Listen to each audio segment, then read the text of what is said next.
Hello students, welcome to rest part of video lecture 15।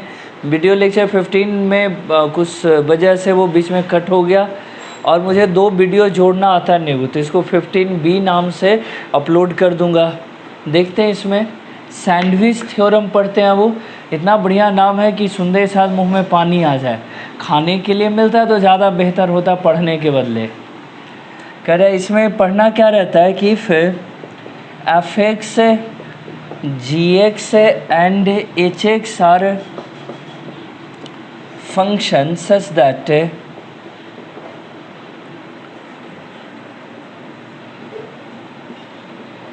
gx less than equal to fx less than equal to hx and limit x tends to a gx equal to limit x tends to a hx equal to l, then limit x tends to a fx is also equal to l।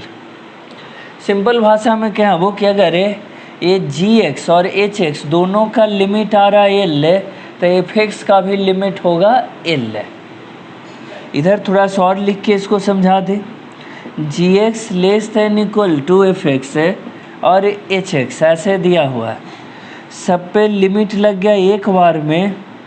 Limit x tends to a, gx का आया l, इस fx का निकालना संभव नहीं हो रहा था तो इसको जैसे वैसे उतार दिए और hx का भी लिमिट आया l ऐसे। तो कह रहा है इस केस में एकदम से क्लियर है सैंडविच थ्योरम के अकॉर्डिंग कि limit x tends to A fx है, आगे l पीछे l, ये दोनों l के बराबर होगा तो इसका लिमिट भी किसके इक्वल हो जाएगा, l के बराबर। इसको कहते हैं वो सैंडविच थ्योरम है। तो अच्छे से इसको सीखे कि सैंडविच थ्योरम में अगर दो फंक्शन के बीच में एक फंक्शन हो और पहले और लास्ट वाला का लिमिट हम इक्वल आ रहा है तो बीच वाले का भी लिमिट उतना ही होगा। gx और hx के बीच में है fx, gx और hx का लिमिट है l, तो fx का लिमिट भी आएगा l। और दोनों के बीच में है वो gx hx के बीच में fx है, और जो वैल्यू hx का और जो gx का वही आता है fx का, इसीलिए इसका नाम पड़ा सैंडविच। सैंडविच का बनावट ऐसे ही होता है ना, कुछ कुछ बीच में रखते हैं लेयर बाय लेयर, तो इसीलिए सैंडविच कहते हैं, तो इसका भी नाम सैंडविच रखा गया। तो सैंडविच थ्योरम है, खाने के लिए तो मिला नहीं, पढ़ जरूर लिए। ओके, सीखे। इस पर कुछ न्यूमेरिकल करवाते हैं तो आपको और ज़्यादा सीखने में बनेगा।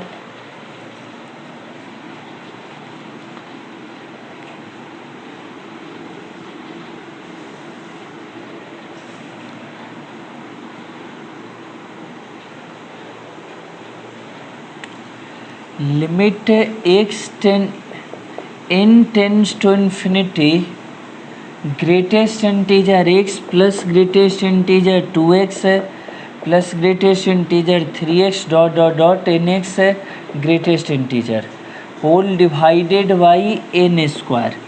ये बॉक्स जो है ये ग्रेटेस्ट इंटीजर को दर्शा रहा है, ये बात यहाँ मेंशन कर देंगे कि बॉक्स जो है वो ग्रेटेस्ट इंटीजर को दर्शा रहा है। अब देखो ग्रेटेस्ट इंटीजर का वैल्यू कितना से कितना के बीच होता है। कह रहा है ग्रेटेस्ट इंटीजर किसी भी नंबर का निकालते हैं, जैसे देखें यहाँ चार्ट बना के सीखिए, x है उसका ग्रेटेस्ट इंटीजर ऐसे लिखे, x लिए 0 0 ग्रेटेस्ट इंटीजर 0, 0.1 तो भी 0, 0.2 तो भी 0, 0.999 तो भी 0, 1 का ग्रेटेस्ट इंटीजर 1। यानी कोई भी नंबर का ग्रेटेस्ट इंटीजर अपने बराबर से लेकर उससे एक छोटा होता है। इस बात को यहाँ थोड़ा सा तोड़ के सीखे समझे। एक ग्रेटेस्ट इंटीजर है, ये x है, 0.1 इंटीजर 0, पढ़े थे ना कि जस्ट छोटा वाला इंटीजर को ग्रेटेस्ट इंटीजर कहते हैं। तो यहाँ 0.1 से छोटा 0, 0.2 से छोटा 0, 0.99 भी है तो भी उससे जस्ट छोटा इंटीजर, जस्ट छोटा वाला पूर्णांक 0, 1 आ गया तो उसका हो जाएगा 1, तब तो क्लियर है कि 1 ही रहेगा। ऐसे में कह रहा है कि जब इस तरह का हो तो इससे एक निष्कर्ष निकालते हैं कि ये जो ग्रेटेस्ट इंटीजर है कभी तो अपने x के बराबर है और कभी ये ग्रेटेस्ट इंटीजर अपने x से लगभग 1 छोटा है। तो कह रहा है ग्रेटेस्ट इंटीजर जो है अपने x से के बराबर से लेकर के कितना छोटा है, वो लगभग 1 छोटा, इतना तक चला जाता है ग्रेटेस्ट इंटीजर। 2x का ले लें, इसी आधार पर लिख दें। अब 2x माइनस 1 से लेकर के 2x है, 3x लिख दिए, 3x माइनस 1 से लेकर 3x है, and show on nx minus 1 से हो जाएगा nx, यहाँ nx तक जोड़ दीजिए सबको। इधर x कॉमन हो जाए, 1 2 3 n तक जोड़ेंगे, n into n plus 1 whole divided by 2x minus n। इधर वाले में देखें greatest integer x, 2x and so on चला गया nx, ऐसे आया, और less than equal to 1 2 3 n तक गया, n into n plus 1 by 2 into x, ऐसे लिखे। जोड़ दिए सबको। कैसे कैसे जोड़े, अब इसमें x कॉमन कर लिए तो 1 2 n तक जोड़ दिए, इसमें x कॉमन कर लिए तो 1 2 3 n तक जोड़ दिए इसको भी, ठीक है।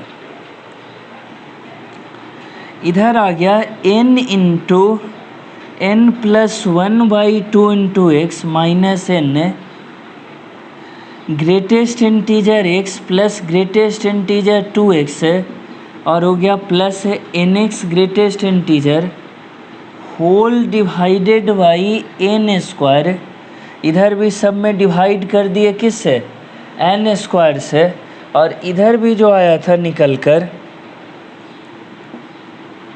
n into n plus 1 by 2x, इसमें भी डिवाइड कर दिए n स्क्वायर से।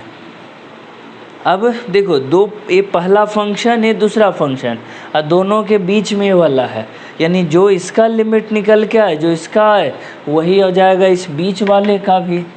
और लिमिट क्या है, n टेंड्स टू इन्फिनिटी है, उसको भी मेंशन कर दिए यहाँ पर। तो इतना सीखे यहाँ तक है ताकि जगह बनाए ऊपर और इसको कंप्लीट कर सकें सैंडविच को।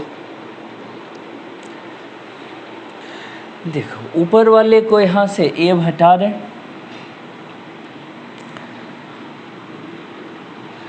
जो आया उसका लिमिट लिखिए, limit n tends to infinity, n square से इसमें डिवाइड होगा n प्लस 1 बटा एक n कट जाएगा, बचा 2n x माइनस n बटा n स्क्वायर 1 बटा n, limit n tends to infinity, greatest integer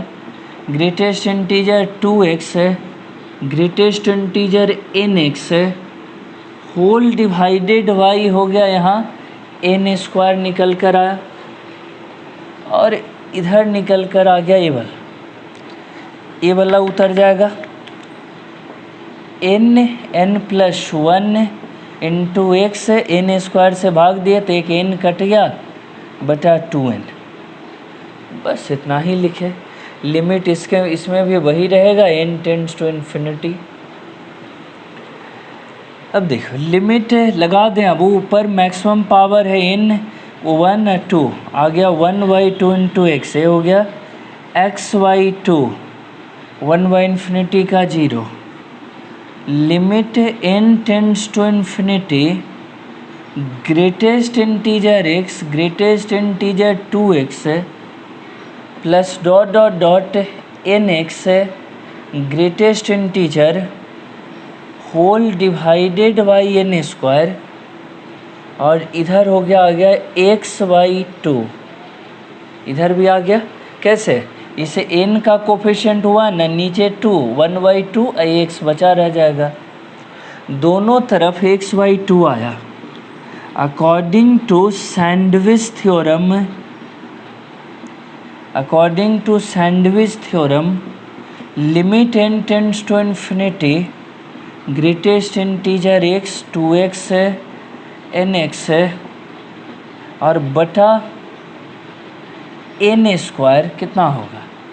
sandwich theorem क्या कहता था कि जो पीछे और आगे वाला इक्वल है तो बीच वाला भी उसी के बराबर होगा लिमिट। यही ना अभी पढ़े थे सैंडविच थ्योरम में, तो उसमें कहा गया था। तो देखो कितना आंसर हो जाएगा, x/2। पहले भी x/2 है, पीछे भी x/2 है, तो निकल कर आंसर कितना आ गया, x/2। तो इसको कहते हैं अब वो सैंडविच थ्योरम है। तो सैंडविच थ्योरम का एप्लीकेशन, तो ये भी बढ़िया क्वेश्चन रहा, इसको सीखे। उसी सैंडविच थ्योरम का एक एप्लीकेशन ये भी और देखते हैं। फ्रैक्शनल पार्ट है तो 0 से 1 के बीच में, 2x का भी है तो 0 से 1 के बीच में, डॉट nx का भी अगर लेते हैं तो 0 से 1 के बीच में। 0 0 0 इधर जोड़ दिए, फ्रैक्शनल पार्ट x है, fractional part 2x and so on, fractional part nx ऐसे आ गया। और ये हो गया लेस देन 1, निकल कर आया इतना, लेस देन 1। अब अगर इसमें n स्क्वायर से डिवाइड कर दिए, फ्रैक्शनल पार्ट x है, 2x है, डॉट ये हो गया nx है, और इधर भी डिवाइड कर दिए n स्क्वायर से।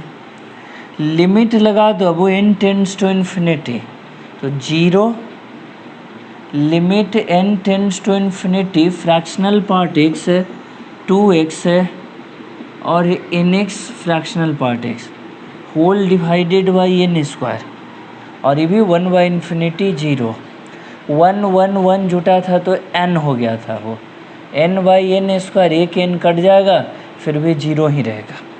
लिमिट का आगे पीछे भी 0, आगे भी 0, तो सैंडविच कहता है कि जो रिक्वायर्ड टर्म है बीच वाला, इसका भी लिमिट कितना रह जाएगा, 0, according to sandwich theorem. Sandwich theorem में ना कहता है कि जो अगर आगे पीछे दोनों सेम है तो ये बीच वाले का लिमिट भी क्या हो जाएगा, सेम हो जाएगा। तो इसको नाम दिए सैंडविच थ्योरम में। चलो इतना सीखे इसमें, अब आगे नेक्स्ट वीडियो में।